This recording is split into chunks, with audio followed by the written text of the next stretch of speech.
ये पानियों को देख के और ये नाव की सवारी देख के ये बिल्कुल मत सोचिए कि शायद हम इंडिया गेट पे या फिर गोवा या केरला में कहीं बीच पे घूमने गए हैं। वास्तविक स्थिति ये है कि दिल्ली देहात का ग्रामीण क्षेत्र है और तकरीबन 5000 एकड़ भूमि जो है ऐसे ही जलमग्न है, ऐसे ही इस पानी से भरा हुआ है। और इसकी स्थिति क्यों बनी हुई है, क्या हालात हैं, क्यों सुधार नहीं रहा, इन सब पे चर्चा करेंगे राव सतवीर से। राव सतवीर जी, स्वागत है आपका। जी धन्यवाद मिश्रा जी।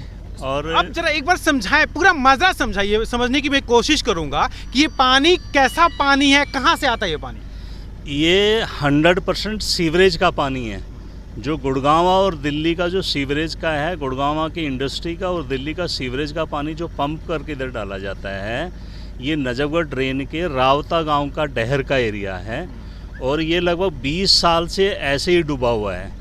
आज जिस नाव में बैठे हुए हैं उस नाव में बैठने का सौभाग्य यहाँ के ना सीएम को मिला है, ना गवर्नर को, ना प्रधानमंत्री जी को। ये सौभाग्य हम लोगों को मिला है। जिस पानी पे नाव तैर रही है ये 100% सीवरेज का जहरीला गंदा पानी है और ये 20 साल से जमींदारों के खेतों में ऐसे ही भरा हुआ है।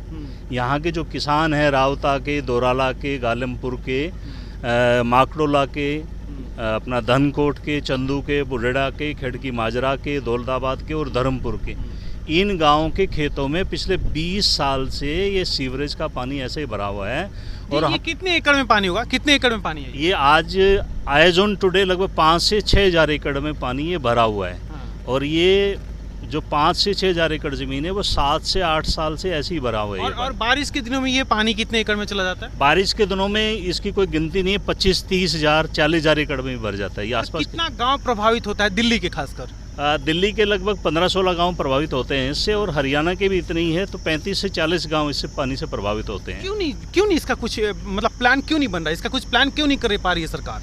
ये जो नजफगढ़ ड्रेन का जो बैंक है, जो हमारा साउथ वाला जो एरिया है, इसमें ये बांध नहीं बांधा गया था।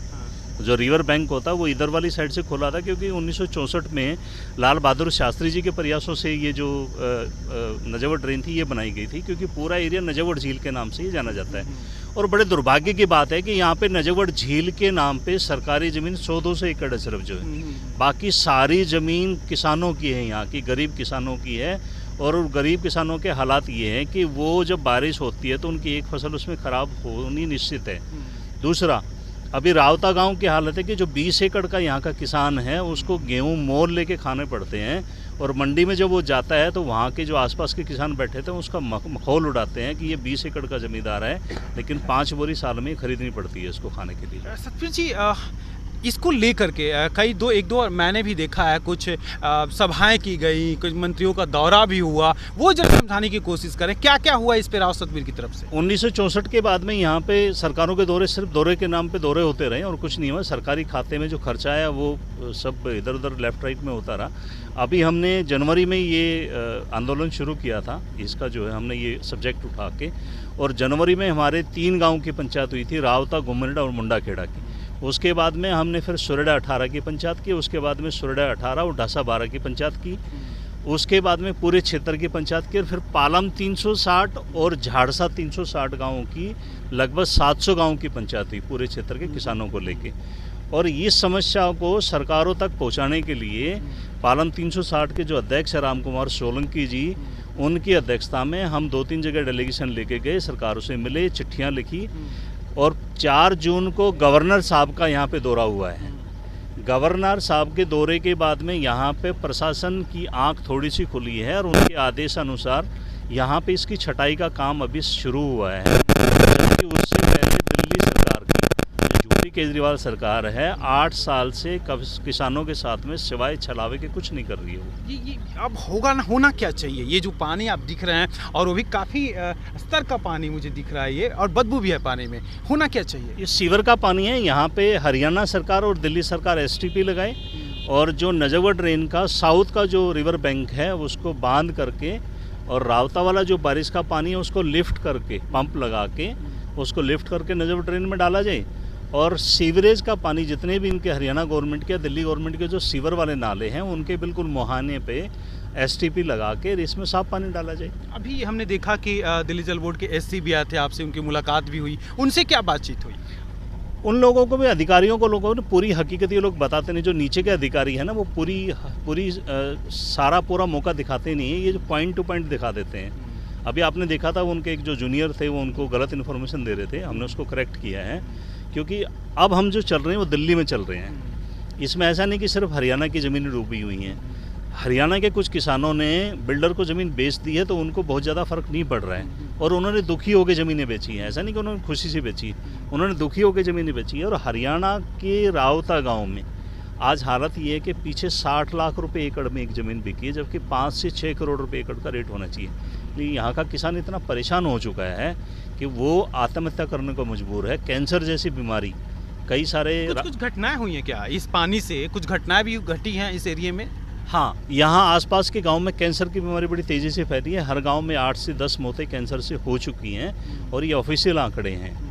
ये ऐसा नहीं कि सिर्फ मैं कह रहा हूँ, इसलिए ये ऑफिशियल पानी की ही देन है। हाँ, ऑफिशियल फिगर है ये, इस पानी की देन है ये, क्योंकि ये जहरीला सीवर का पानी है पूरी तरह से।